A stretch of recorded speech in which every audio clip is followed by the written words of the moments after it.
Kita akan belajar hari ini tentang mendapat kasih karunia di hadapan Tuhan. Namun sebelumnya saya mau kasih latar belakang firman Tuhan di Rut pasal yang 1 supaya kita sama-sama mengerti firman Tuhan. Jadi overview Rut pasal 1 dengan cepat. Kitab Rut ada 4 pasal dan kitab Rut ini hanya 84 ayat. Dan kitab Rut ini dimulai dengan sebuah kejadian, ada kelaparan, tetapi di akhirnya akan ada pesta perayaan yang luar biasa. Kitab Rut ini diawali dengan sebuah kematian, kehilangan suami, kehilangan orang dikasihi, dan diakhiri dengan sebuah pernikahan. Dan pernikahan ini menjadi pernikahan yang luar biasa, sebab dari pernikahan Rut dan Boaz lahirlah seorang bernama keturunan mereka terus turun ke bawah jauh sampai akhirnya lahirlah Yesus Kristus di muka bumi. Dan kita tahu siapa itu Rut. Rut adalah seorang perempuan Moab, perempuan yang tidak percaya kepada Allah di dalam nama Yahweh Elohim pada waktu itu. Kalau hari ini kita sebut Allah di dalam nama Yesus. Ada sebuah keluarga, suaminya bernama Elimelech, artinya Allahku adalah seorang raja. Dan dia menuntut istri dan anaknya untuk pergi meninggalkan Bethlehem, pergi ke tanah Moab. Mengapa? Karena terjadi kelaparan. Saudara bayangkan, namanya Bethlehem artinya apa? Rumah roti. Di rumah roti terjadi kelaparan. Elimelech tidak mengerti mengapa Tuhan izinkan kelaparan. Kita bahas minggu lalu, Tuhan mengizinkan kelaparan. Tuhan sedang membuat sebuah peperangan kepada dewa-dewa di Kanaan, di tanah tempat orang Israel tinggal. Karena dewa mereka Baal dan Asitoret adalah dewa kesuburan. Yang mereka percaya, kedua dewa dan dewi ini ketika bersetubuh, suburlah yang namanya tanaman. Dan Allah mau hancurkan dewa Baal dan Asitoret itu dengan Asyera itu. Caranya gimana? Sekalipun mereka beribadah kepada Baal, Asyera, Asitoret, tetap tidak akan ada hujan, tidak ada yang namanya air, dan semua ladang, gandum, jelai, semua tidak tumbuh, sehingga terjadi kelaparan. Allah sedang membuktikan bahwa tanah membuahkan hasil karena perbuatan Allah, bukan karena dewa-dewa. Tetapi Elimelech tidak mengerti apa yang sedang Tuhan kerjakan. Di Hakim-Hakim pasal yang ke-20, pasal yang terakhir, 21 pasal yang Hakim-Hakim pasal 21 ayat 25, kita belajar pada waktu itu tidak ada raja sehingga orang melakukan apa yang benar menurut pandangannya. Jadi Elimelech berusaha menyelamatkan istri dan anak-anaknya dari kelaparan dengan cara apa? Melanggar janji Tuhan. Karena Allah berkata tetap tinggal di tanah Kanaan, tapi dia pergi ke Moab. Dan siapakah Moab? Moab adalah keturunan daripada Lot, hasil persetubuhan antara Lot dan putrinya. Waktu Lot mabuk pada waktu itu, putrinya berkata tidak ada laki-laki di sini nanti, sehingga akhirnya mereka bersetubuh, incest, melakukan dosa, lahirlah Moab. Moab ini suku bangsa yang jahat, yang ingin supaya mereka menguasai bangsa Israel. Itu sebabnya kita pernah lihat satu kali Raja Moab meminta Bileam untuk membutuhki bangsa Israel. Betul? Juga perempuan-perempuan Moab pernah berbuat jahat dengan cara apa? Mengambil pria-pria, menipu pria-pria bangsa Israel. Sehingga akhirnya apa? Pria-pria bangsa Israel seperti janji Tuhan gak boleh menikah dengan perempuan Moab. Perempuan Moab ini menipu sehingga pada kejadian itu 24.000 bangsa Israel mati gara-gara mereka melanggar perjanjian dengan Tuhan. Jadi Moab ini adalah sebuah bangsa yang tanda kutip Allah sebenarnya ingin menumpas mereka. Tetapi Allah sanggup memakai orang yang bertobat kepada Allah. Semua orang diberi kesempatan untuk mengenal Allah. Dan orang yang memberi diri untuk mengenal Allah, apapun latar belakangnya, Tuhan sanggup pulihkan. Dan kita tahu sama-sama akhirnya seketika mereka ada di tanah Moab, Mahlon dan Kilion yang adalah anaknya Elimelech dan Naomi menikah dengan Orpa dan Rut. Tetapi dalam 10 tahun kemudian matilah Elimelech, matilah Mahlon dan Kilion, sehingga tinggal 3 orang janda, Naomi, Rut, dan Orpa. Tetapi mereka mendengar bahwa Tuhan memelihara umatnya di Israel. Dan ketika mendengar itu menjadi starting point bagi Naomi. Tanah yang kutinggalkan dulu, sekarang diperhatikan Tuhan. Tanah yang dulu kelaparan, sekarang diberkati Tuhan. Naomi berpikir, kalau aku tinggal terus di sini, maka aku tidak punya harapan. Dia akhirnya pulang ke tanah Yehuda. Dia kembali ke Bethlehem. Waktu dalam perjalanannya kembali, dia berkata kepada dua anak menantunya, Orpa dan Ruth, pulanglah ke bangsamu, pulanglah ke Allahmu, jangan ikut aku. Karena apa? Naomi tahu, dia pulang sebagai janda, gak ada jaminan siapa yang akan beri makan dia, siapa yang menghidupi dia. Dan kalau dia bawa yang namanya Ruth dan Orpa ke tanah Yehuda, dia berpikir, kalau aku punya anak, aku menikah. Naomi bilang, aku menikah dan punya anak, gak mungkin kau tunggu anak ini untuk menikah denganmu. Dan kalau kau ikut denganku ke tanah Yehuda, maka orang-orang Israel tidak akan mau menikah dengan perempuan Moab, karena itu larangan Tuhan. Oleh sebab itu adalah bijak bagi Naomi itu berkata, tinggallah, pulang kampung sana, gitu loh ya. Dan akhirnya di tengah jalan Orpa pulang, tetapi Ruth berkata, jangan desak aku pulang. Akhirnya Ruth ikut dengan Naomi dan mereka sampai ke tanah Yehuda. Dan kita sampai sekarang ke pasal yang kedua, sama-sama kita lihat. Rut pasal yang kedua ayat 1. Hari ini kita belajar ini luar biasa. Dan saya akan bawa, kenapa kita belajar ini? Karena kemarin kita belajar, Naomi artinya blessed. Saudara dengar baik-baik, kemarin saya khotbahkan firman Tuhan ini di sebuah persekutuan. Dan saya cukup kaget. Karena di persekutuan itu, salah seorang pemimpin di persekutuan itu bernama Ibu Naomi. Dan worship leader dalam persekutuan itu bernama Ibu Ruth. Nah, apa yang terjadi? Waktu firman Tuhan ini saya sampaikan, dan saya katakan ada 3 janda. Janda Naomi, Ruth, dan Orpa. Langsung yang Ibu Naomi, tidak 3, masih ada suamiku di sana. Begitu. Nah, setelah itu ngomong lagi bahwa apa artinya Naomi. Naomi itu pleasant, tetapi dia berubah menjadi apa? Jangan panggil lagi aku Naomi, panggil aku Mara, artinya kepahitan. Nah, Ibu Naomi ini orang yang suka marah-marah. Akhirnya bapaknya, suaminya, dan teman-temannya ngomong gini, nanti pulang ke rumah potong kambing. Kenapa? Mau ganti nama istri saya. Bukan Ibu Naomi lagi, tapi Ibu Mara. Tapi bukan marah, pahit, marah gitu loh. Jadi itu. Nah, si Ibu Ruth ini dia bilang, aduh Pak Pendeta, terima kasih. Terima kasih. Kenapa? Selama ini saya minder sekali, nama aku kok Ruth. Jelek sekali nama ini, tidak keren. Waktu disampaikan firman Tuhan, siapa itu Ruth? Dia bilang, aduh Pak Pendeta, terima kasih. Saya senang sekali, nama saya Ruth. Dia bangga. Tiba-tiba kakaknya si Naomi bilang, dengar baik-baik, Ruth harus dengar Naomi. Saudara dengar, semua firman yang kita tangkap jangan salah diaplikasikan, ya, jangan salah digunakan. Yuk kita lihat Rut pasal 2 ayat 1. Dan kita akan lihat bahwa firman Tuhan ini mengarah kepada Yesus, mengarah kepada Yesus. Dan peristiwa ini terjadi di Bethlehem, dan Bethlehem di mana tempat Yesus lahir. Dan bahkan Rut dan Boas lahirkan seorang anak. Dan turun demi turun nanti kita akan lihat sampai kepada Yesus. Ayat 1. Naomi itu mempunyai seorang sanak dari pihak suaminya, seorang yang kaya raya dari kaum Elimelek, namanya siapa? Boas. Oke, sama-sama katakan Boas, bukan Boas. Oke. Maka Ruth perempuan Moab itu berkata kepada Naomi, biarkanlah aku pergi ke ladang untuk memungut bulir-bulir jelai di belakang orang yang murah hati kepadaku.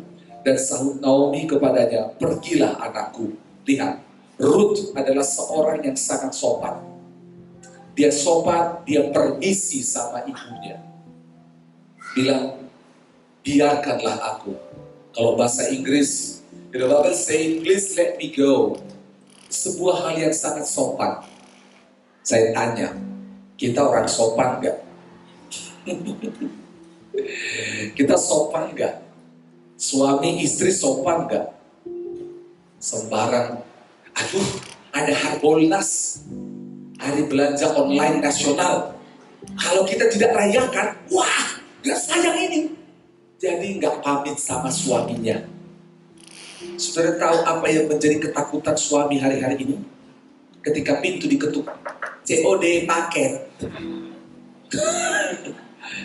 Kita lompat lagi ayat 7, langsung lompat ayat 7. Tadi ia berkata, izinkanlah kiranya aku. Lihat, dia orang yang sopan. Bangsa Moab yang suka berperang, yang suka menuntut hak, yang haus dan lapar akan yang namanya uang, kekayaan dan semua hal. Ya, semua hal. Mereka menuntut, tetapi ini berubah. Dia berkata, izinkanlah kiranya yang di atas itu, biarkanlah aku. Saudara, ini sebuah perubahan yang luar biasa. Perkataannya berubah. Katakan sama-sama, perkataannya berubah. Bagaimana perkataan tutur kata kita hari-hari ini? Saudara, sopan gak?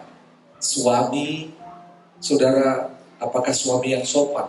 Permisi kepada istri, sekalipun kita adalah kepala rumah tangga.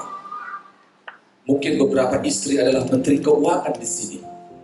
Jangan sampai kau menteri keuangan, kau tidak izin dengan suami menggunakan anggaran Republik Indonesia dalam rumah tangga sekarang. Ya, izin saudara. Ya, sopan. Yuk kita lihat.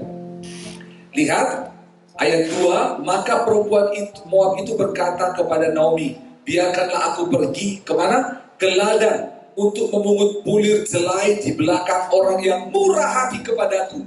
Waktu Ruth pergi, dia gak tahu ke ladang siapa. Yang pasti doanya, Tuhan tunjukkan aku ladang orang yang murah hati. Karena waktu itu adalah sedang pada permulaan musim menuai jelai. Ayat 3 dia. Pergilah ia, yaitu Ruth, lalu sampai di ladang dan memungut jelai di belakang penyabit-penyabit. Sama-sama katakan, lanjut. Kebetulan ia berada di tanah milik Boas yang berasal dari kaum Elimelech. Nah, sebuah kebetulan dari Tuhan. Ini kebetulan di sini terjadi seperti ini. Ingat baik-baik, Ruth berkata, ibu mertua, ya anak menantu, aku izinkanlah aku pergi mendapat restumu. Aku mau pergi karena mereka tidak punya makan minum. Bagaimana mereka untuk bertahan hidup? Kemungkinan besar Elimelech punya tanah dijual dan semua supaya mereka bisa bertahan hidup, tapi nggak cukup. Sehingga akhirnya Naomi mengizinkan Ruth pergi bekerja. Doa Ruth jelas supaya Tuhan pertemukan dia dengan orang yang murah hati kepadanya. Dan Tuhan membuat sebuah kebetulan. Ruth tidak kenal itu Boas siapa. Ruth hanya tahu bahwa mereka punya keluarga namanya Boas. Tapi dia tidak tahu siapa itu Boas. Jadi Tuhan merancang sebuah kebetulan. Tuhan is overwhelming designer. Dia itu Allah yang membuat merancang sesuatu dengan hebat. Katakan Tuhan perancang yang hebat. Saudara lihat, siapa sangka saya juga sejak dari kecil sampai kuliah, sampai lulus sarjana, gak pernah berpikir akan ada di Makassar. Tuhan taruh saya di sini, kebetulan di Makassar, ketemu dengan Daenerys. Saudara, siapa sangka sebuah kebetulan dari Tuhan. Tetapi dengar baik-baik, ada banyak kebetulan berakhir dengan kengerian. Karena apa? Gak mengerti bahwa Tuhan yang merencanakan. Seakan-akan kita berpikir itu kehebatanku. No. Percaya kepada tangan Tuhan yang mengatur semuanya. Amin. Lihat ayat 4. Lalu datanglah Boas dari Bethlehem. Kok bisa ya? Ruth cari, ada ladang. Dia menuai jelai, memungut. Nggak tahu ini ladang punya siapa. Karena memang ada hukum di dalam Taurat bangsa Ibrani, bahasa Yahudi. Yaitu apa? Kalau pada musim menuai, waktu kau tuai jangan pulang kembali. Yang tidak dituai yang lewat itu, izinkan itu untuk orang miskin, untuk kaum papa. Jadi semua bangsa Israel bisa melakukan itu. Ketika ada panen di sana, ikut aja dari belakang. Itu nggak dilarang. Dan pada hari yang sama, Boas itu kan kaya raya. Dia punya banyak ladang. Inilah kebetulan dari Tuhan. Tuhan setir hatinya Boas. Pergi ke ladang sono, no. Pergi. Itu loh. Ini kebetulan dari Tuhan. Dan lihat siapakah Boas itu. Lihat ya ayat 4. Lalu datanglah Boas dari Betlehem. Ia berkata kepada penyabit-penyabit itu, Tuhan kiranya memberkati kamu. Terus jawab mereka kepadanya, Tuhan kiranya memberkati Tuhan. Wih, luar biasa. Keren ya. Di mana ada pemimpin seperti ini? Wih, angkat kepala saudara. Kalau saudara mau menjadi seorang pemimpin sebuah perusahaan nanti, nah, kalau Pak Jokowi ketemu orang gimana? Pagi, betul ya? Saudara Boas sebagai pemimpin, kalau dia ketemu sama bawahannya, dia berkata apa? Tuhan kiranya memberkati, Tuhan kiranya menyertai kamu. Dan semua bawahannya berkata, Tuhan kiranya memberkati Tuhan. Wih, enak ya saling memberkati. Dan ini, datang bos yang masuk kantor, selamat pagi. Tiba-tiba semua karyawan datang bising. Kenapa datang di bos satu? Banyak orang tidak suka bosnya datang di kantor. Betul? Ya. Ini hubungan yang sangat baik. Perkataan Boas ini menunjukkan pengenalan dia akan Tuhan. Orang yang hidup di dalam jalan Tuhan, sekalipun bekerja, dia sadar bahwa Tuhan bersama dengan dia. Ayat 5. Lalu kata Boas kepada bujangnya yang mengawasi penyabit-penyabit itu, dari manakah perempuan ini?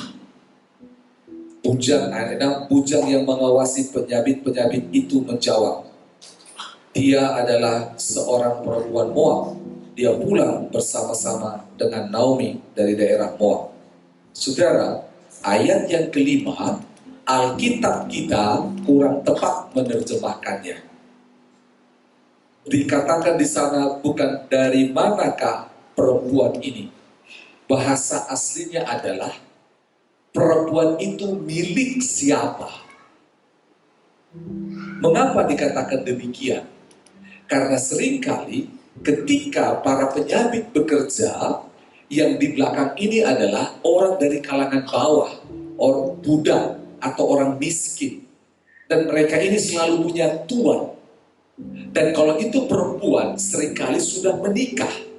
Jadi pertanyaan Boas adalah, siapa yang mempunyai perempuan itu? Please, could you please check it out for me? Itu cewek itu siapa ya? Kepunyaan siapa dia? Sebuah pertanyaan yang sangat hebat. Allah bertanya kepada saudara, hidupmu kepunyaan siapa? Siapa pemilik hidupmu? Siapa pemilik istrimu? Siapa pemilik suamimu? Siapa pemilik anak-anakmu? Siapa pemilik rumah kita?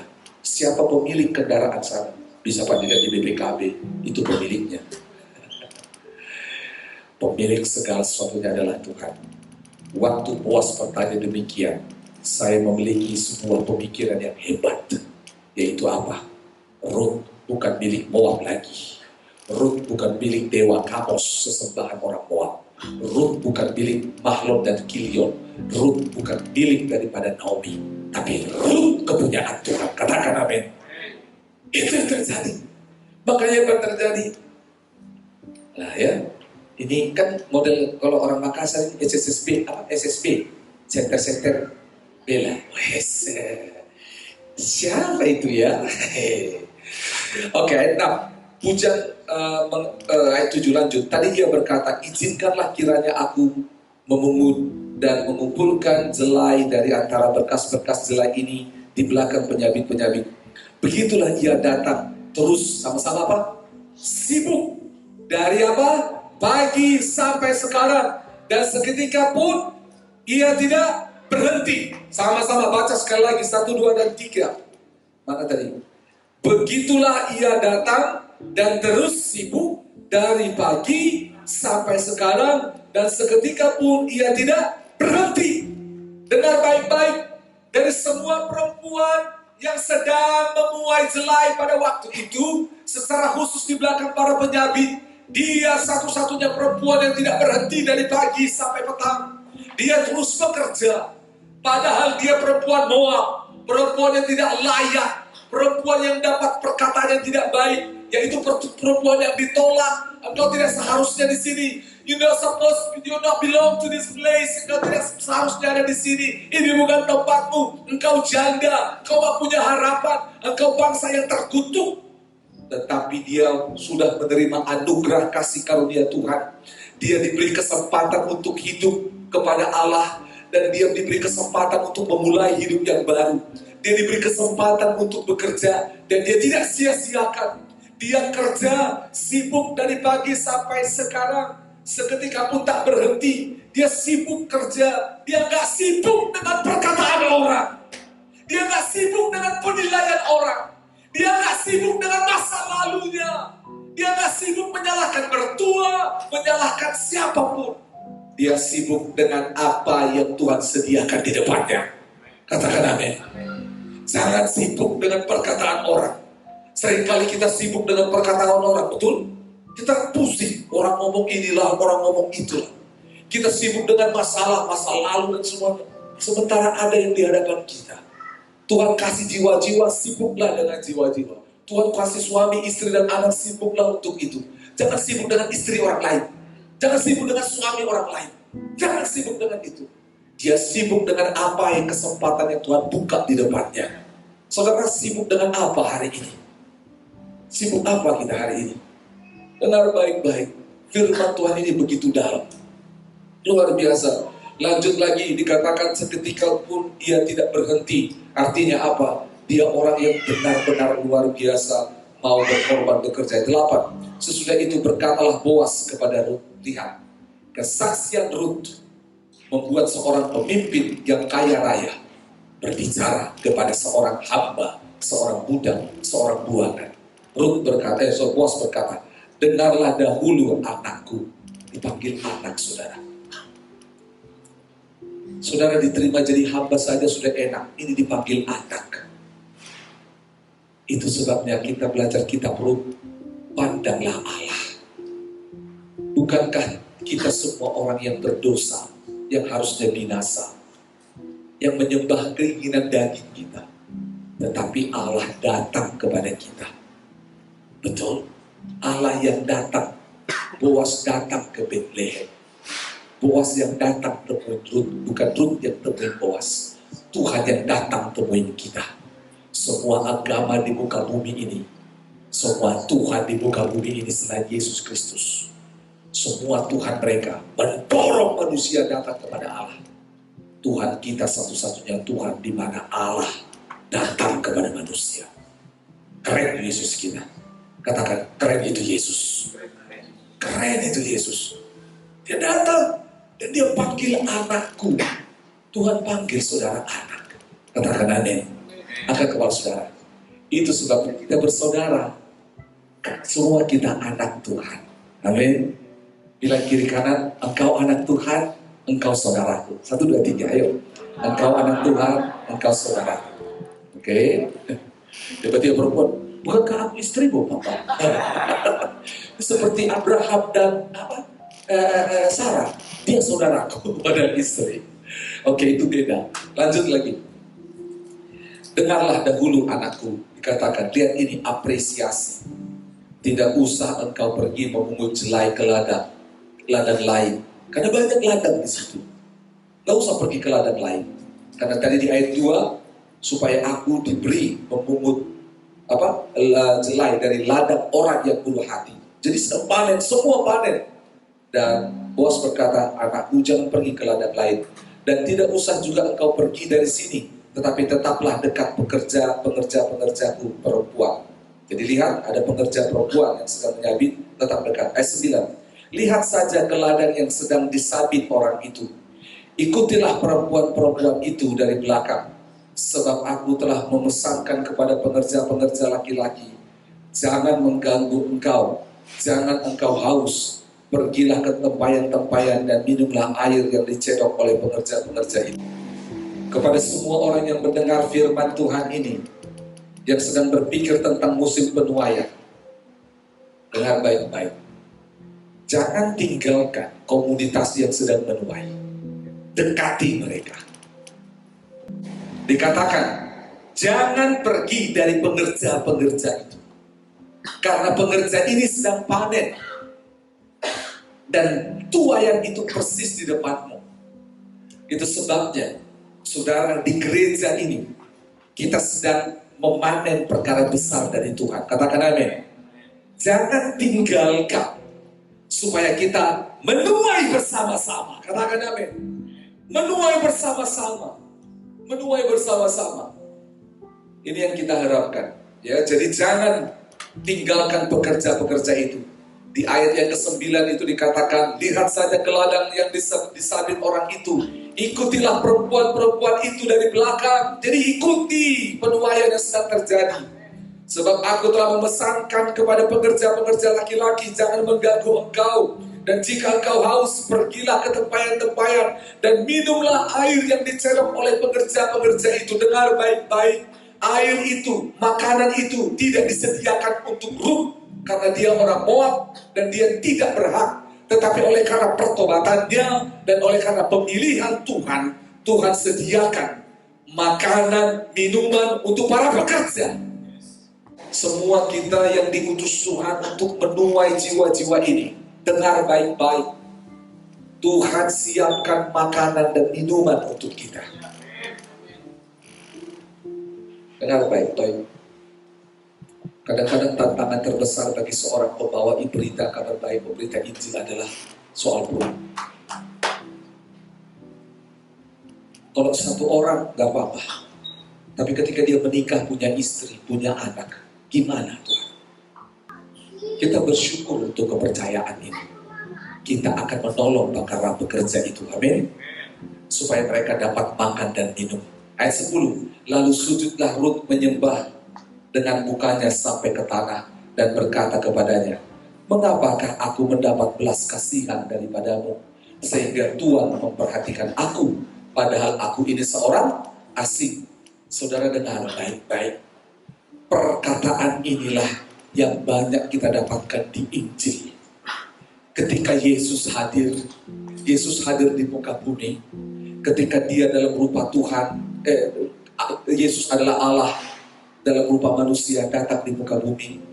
Dan ketika dia berjumpa dengan orang-orang berdosa, konteks ini terus terjadi. Mengapa aku mendapat belas kasihan daripada aku nggak layak? Petrus, masih ingat Petrus waktu dipanggil? Dia nggak layak. Tuhan, aku nggak layak mengikut Engkau. Semua. Mengapa aku mendapat belas kasihan di hadapanmu? Dengar baik-baik. Karena Allah sendiri yang memilih. Allah memilih supaya Rut mendapat belas kasihan Allah melalui Boas. Boas seperti perwakilan Allah untuk menunjukkan kepada Moab, kalau kau bertobat, belas kasihan turun atasmu. Dengar baik-baik. Perkataan ini menjadi sebuah doa peperangan rohani. Rut mewakili Moab. Rut mewakili Moab. Moab mulai mewakili suku-suku bangsa di Indonesia dan seluruh dunia yang tidak percaya kepada Allah. Dan hari ini kita memperkatakan firman Tuhan ini kepada jiwa-jiwa, kepada suku-suku bangsa di Indonesia dan seluruh dunia yang berkata, aku orang asing yang tidak layak di hadapan Tuhan. Dengar firman Tuhan ini berkata, engkau layak menerima belas kasihan. Firman ini bukan hanya romansa seorang Rut dan Boas, tapi berbicara tentang Yesus yang mengasihi orang-orang asing. Saudara tahu, di dalam konteks teologi, semua orang di luar Yahudi disebut orang asing. Itu sebabnya hanya dua, Jew and Gentiles dikatakan. Orang Yahudi dan orang asing. Orang asing ini bisa Yunani dan suku bangsa yang lain. Nah, saudara tahu apa yang terjadi? Yesus juga mati untuk semua orang asing itu. Amin. Itu sebabnya firman Tuhan ini luar biasa. Mengapa aku mendapat belas kasihan? Sehingga Tuhan memperhatikan aku. Luar biasa. Kita gak layak diperhatikan. Dr. Samuel baru kirim sebuah pesan buat saya. Tadi waktu kita baru mulai ibadah. Saudara masih ingat Carol yang kita doakan? Yang dari Palopo? Carol sudah meninggal. Tetapi di sebelah Carol ada seorang bapak dari Mamuju yang dia sudah berapa bulan di rumah sakit dan gak sembuh. Sewaktu selesai doakan Carol, tiba-tiba bapak itu bilang apa? Pak, boleh doakan saya? Dia hanya pakai celana pendek. Dia itu, kenapa? Ya sudah di sini. Sudah bicara. Saudara tahu apa yang terjadi? Akhirnya, nah orang ini kami sampaikan Injil. Waktu sampaikan Injil, apa yang terjadi? Saya percaya. Baik. Firman Tuhan berkata, jadilah sesuai dengan imanmu. Iman Bapak apa? Imanku aku sembuh. Aku sudah bosan di rumah sakit ini. Berbulan-bulan dia di rumah sakit. Nggak ada yang perhatikan. Keluarganya dari Mamuju kejauhan. Ada keluarganya di sini kewalahan. Kalau 1-2 hari di rumah sakit nggak apa-apa. Berbulan-bulan sudah. Stres orang. Dia juga stres. Saya percaya Pak Pendeta, Tuhan bisa sembuhkan. Ayo kita berdoa. Boleh saya tumpahkan tangan Pak. Saudara tahu apa yang terjadi? Kita pulang, udah selesai. Beberapa hari kemudian, papanya Carol kasih tahu, Pak Pendeta, itu yang di sampingnya Carol, dia beriman, dia sembuh, dia pulang. Dokter sudah bilang, jangan pakai itu. Dia tanda tangan, dia bilang, saya sudah sembuh, saya pulang. Saya betul saudara, dia tanda tangan. Aduh Tuhan, semoga, gak cocok kata semoga. Aku bersepakat dengan iman itu, itulah. Saudara tahu tadi pagi, tiba-tiba dia bilang, hey, ada kabar baik. Kabar baik dari orang yang pernah didoakan di waktu Makir, kali yang sakit di sebelah kamarnya Carol. Ini dikatakan, nah ya, mana itu? Ini pasien yang di sebelahnya Carol, tumor paru. Dia sakit tumor paru, gitu loh ya. Waktu dilayani lahir baru, dicek kembali, sudah sembuh. Tepuk tangan buat Tuhan Yesus. Luar biasa. Injil itu mengubah seluruh hidupnya. Gak punya harapan, tubuhnya sudah kurus sekali karena tumor paru disetop semuanya. Saya bersyukur sekali Tuhan, siapa kita sehingga Tuhan memilih kita untuk melayani orang lain. Siapa saudara dan saya sehingga kita dipilih untuk melayani Tuhan. Kita semua orang asing, orang berdosa yang layak binasa. Siapa kita? Mengapa engkau berbelas kasihan kepadaku dan memperhatikan aku? Ini bahasa puitis, retoris yang tidak perlu dijawab. Gitu. Gitu. Dan ini menarik. Lanjut di ayat 11. Boas menjawab, telah dikabarkan orang kepadaku dengan lengkap segala sesuatu yang telah engkau lakukan kepada mertuamu sesudah suamimu mati, dan bagaimana engkau meninggalkan ibu bapamu dan tanah kelahiranmu, serta pergi kepada satu bangsa yang dahulu tidak engkau kenal. Lihat, jadi perjuangan hidup daripada Ruth, ya, betul, meninggalkan semuanya dan ikut aku. Ini konteks seperti Injil, saudara. Ayat 12, Tuhan kiranya membalas perbuatanmu itu, dan kepadamu kiranya dikaruniakan upahmu sepenuhnya oleh Tuhan Allah Israel, yang di bawah sayapnya engkau datang berlindung. Ini bahasa puisi dari Mazmur 91, di bawah naungan sayap Tuhan, di bawah naungan hadiratmu. Itu yang terjadi. Jadi lihat apa yang terjadi. Boas menyampaikan ini, sebuah jawaban yang lahir dari firman Tuhan, dari Allah sendiri. Dan perkataan itu seperti memberkati Moab dan semuanya. Waktu saya pelajari Rut pasal 2 ini, saudara tahu apa yang terjadi? Angkat kepalamu. Saya tidak sedang mengkhotbahkan ini hanya kepada jemaat GKKD Makassar, tapi saya sedang mengkhotbahkan ini kepada semua suku-suku bangsa, suku-suku terabaikan di Indonesia. Engkau orang asing yang tertolak, yang terbuang, engkau menerima, datang di dalam bawah sayap perlindungan daripada Tuhan. Under the wings of the Lord. Luar biasa. 13, kemudian berkatalah Rut, memang aku mendapat belas kasihan daripadamu ya Tuanku, sebab Tuhan telah menghibur aku dan telah memenangkan hati hambamu ini. Walaupun aku tidak sama seperti salah seorang hamba-hambamu perempuan. Lihat, Dia sadar bahwa dia nggak sama dengan hamba-hamba perempuan itu, tetapi Allah yang memilih dia.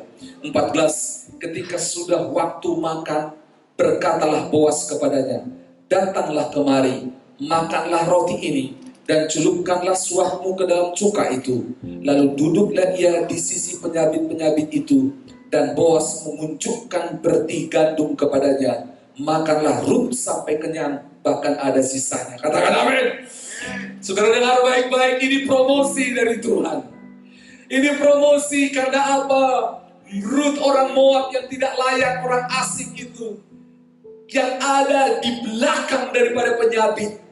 Engkau ini golongan kelas 2. Tiba-tiba tuannya mengangkat dia.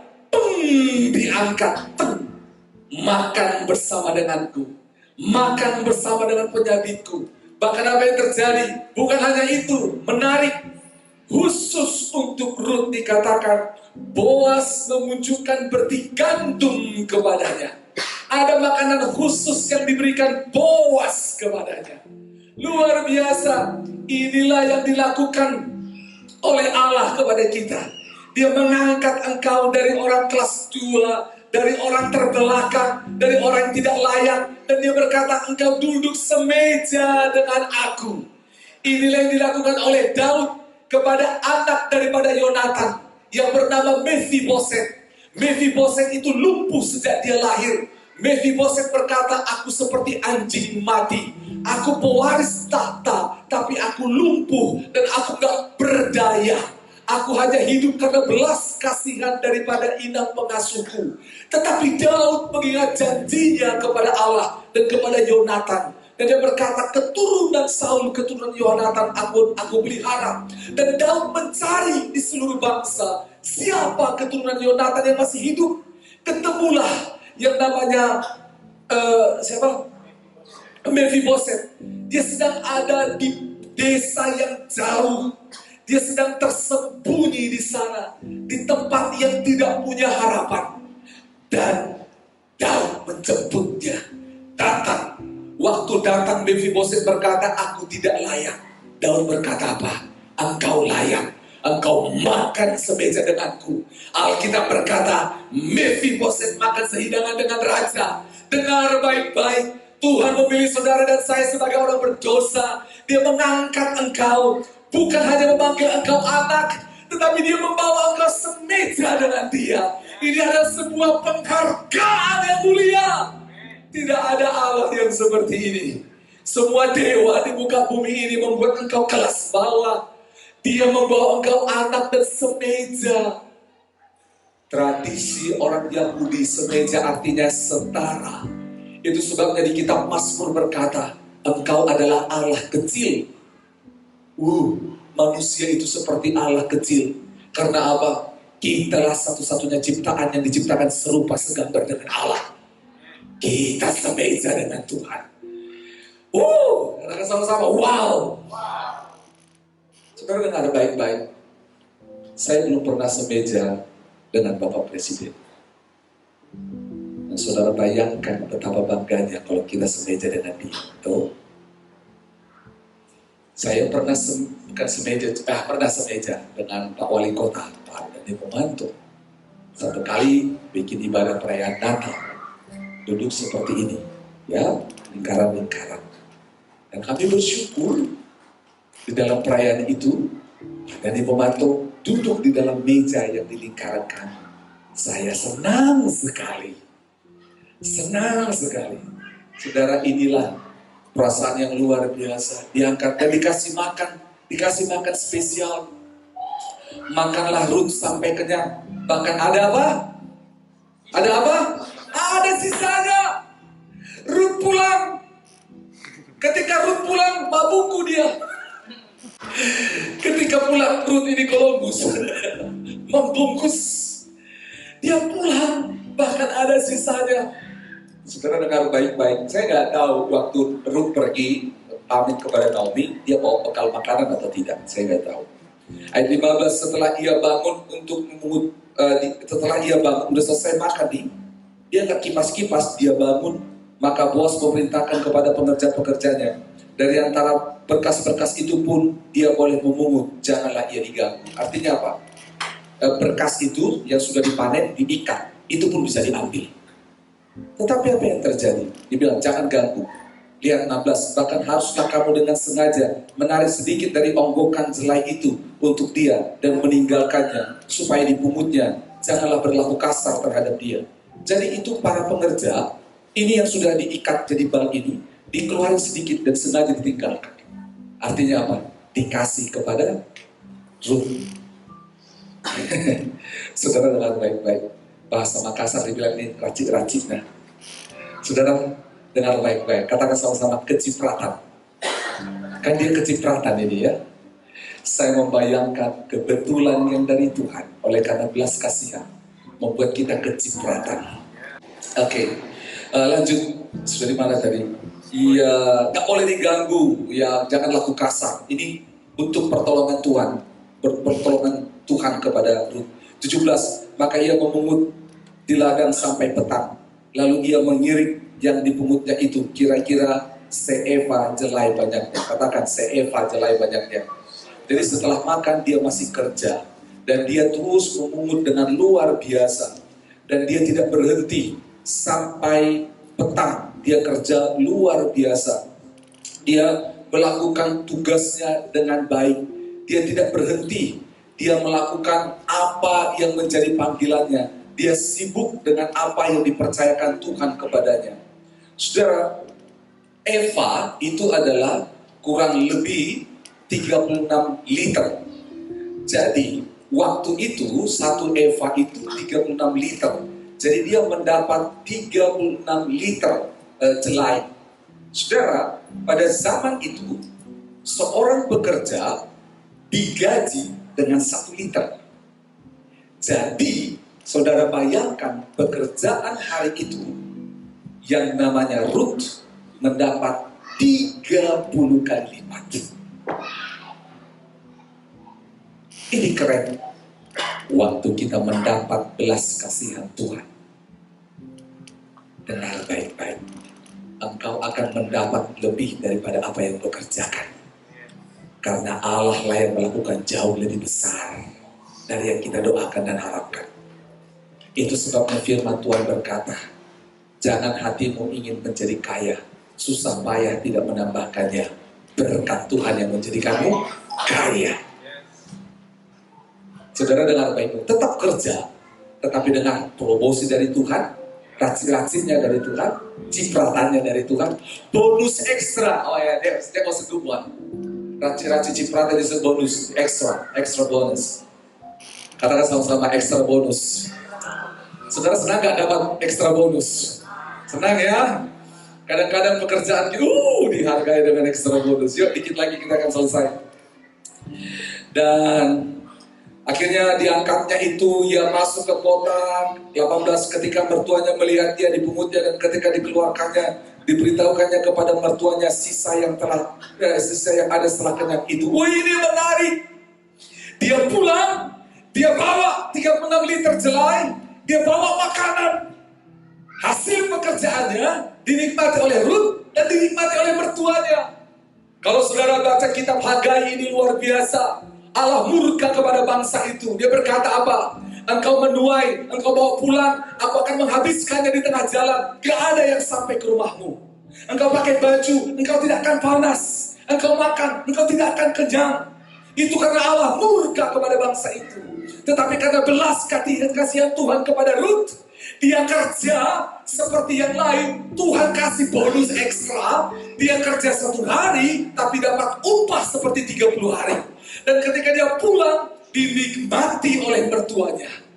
Saudara dengar baik-baik, ada banyak orang dalam berkat Tuhan, tapi tidak dinikmati oleh keluarganya.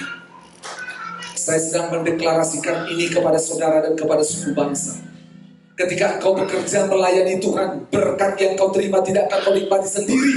Dinikmati oleh keluargamu, dinikmati oleh orang-orang yang di sekitarmu. Ketika Allah memberkati gerejanya di Makassar, saya sedang berdoa supaya berkat yang kita nikmati diterima dan dialami oleh suku Makassar, suku Bugis yang ada di tempat ini. Kita berdoa demikian, Tuhan jadilah. Karena apa? Dia mengenyangkanku. Tadi ada lagunya kan? Apa? Dia mengenyangkanku dan memeliharaku seumur hidupku. Ini dengan Tuhan mengenyangkan. He satisfies us. Dia memuaskan kita. 19, maka berkatalah mertuanya kepadanya, di mana engkau memungut dan di mana engkau bekerja hari ini. Diberkatilah kiranya orang yang perhatikan engkau. Lalu ceritakannya mertuanya, namanya pada saya bekerja kepada Boas. Dan sudah itu berkatalah Naomi kepadanya, diberkatilah kiranya orang itu oleh Tuhan, yang rela mengaruniakan kasih setianya kepada orang-orang yang hidup dan yang mati. Lagi kata Naomi kepadanya, orang itu kaum kerabat kita, dialah salah seorang yang wajib menebus kita. Lalu kata Rut perempuan Moab itu, lagi pula ia berkata kepadaku, tetaplah dekat pengerja-pengerjaku, sampai mereka menyelesaikan seluruh penyabitan ladangku. Tetaplah dekat dengan pengerja-pengerja ini, sampai selesai penuaian itu. Lalu berkatalah Naomi kepada Rut menantunya, ya anakku, sebaiknya engkau keluar bersama-sama dengan pekerja-pekerjanya yang perempuan, supaya engkau jangan disusahi orang di ladang lain. Jangan pergi ke ladang lain. Demikianlah Rut tetap dekat pada pekerja-pekerja perempuan Boas untuk memungut sampai musim menuai jelai, dan musim menuai gandum telah berakhir, dan selama itu ia tinggal pada mertuanya. Dia hanya pertama menuai pada musim jelai, dan Tuhan extend sampai pada musim menuai gandum. 2 kali penuaian double porsi. Katakan amin. Saya tutup firman Tuhan ini. Ada satu yang menantang dari firman Tuhan ini, yang saya berharap kita bersama-sama. Pertama, Boas adalah orang yang dipakai Tuhan menyalurkan kasih karunia Allah kepada Rut. Pertanyaan sederhana, apakah saudara punya orang seperti Boas dalam hidupmu? Ada banyak orang Kristen, dia ikut Tuhan, dia tidak punya seseorang seperti Boas dalam hidupnya, yang mewakili Allah, melanjutkan kasih karunia, kemurahan, dan belas kasihan Tuhan. Kenapa gereja ini memuridkan orang lain? Para pembimbing, dengar baik-baik. Engkaulah yang seperti Boas kepada orang-orang yang kau bimbing. Itu sebabnya kami dorong semua umat Tuhan, beri dirimu dimuridkan. Kita butuh seseorang seperti Boas yang meneruskan kasih karunia Tuhan dalam hidup kita. Rut tahu Boas bukanlah Tuhan, tapi Rut sadar bahwa Allah memakai Boas untuk memberkatinya. Beri dirimu.